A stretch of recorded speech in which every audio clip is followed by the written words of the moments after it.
What would you do if the woman you've been watching and obsessing over had cheated on her husband and then disappeared? Probably not launch a full-scale investigation against the police's orders, right? Well, that's not what Rachel Watson decided to do.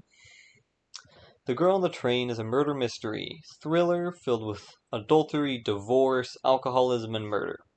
Rachel Watson was a good and happy wife until she started drinking. Her husband, Tom Watson, was a happy and good husband until he started cheating on her with a real estate agent, and then left. 2 years after the divorce, Rachel is stumbling through life from a can of tonic and gin to a glass of wine.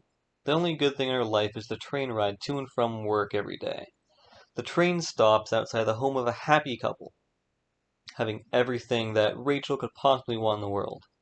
In her mind, she named the beautiful, blonde young woman Jess, and the strong and protective man Jason. They led a happy life without a care in the world.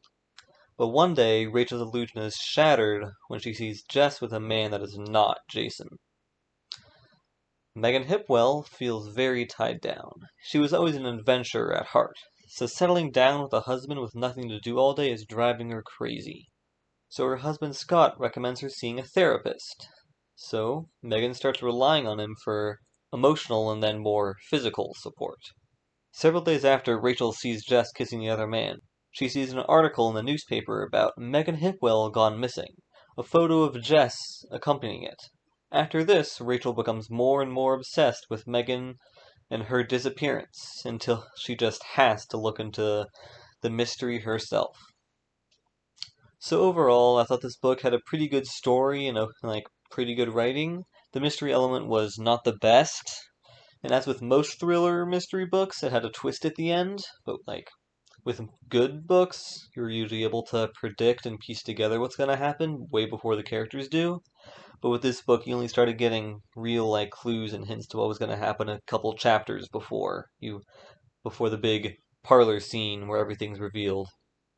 So out of 10, I'd give this about a 6.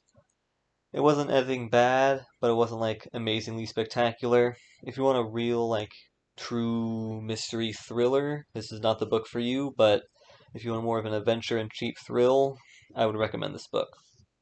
What would you do in Rachel's place? Would you investigate the disappearance, or would you just try to forget what you saw?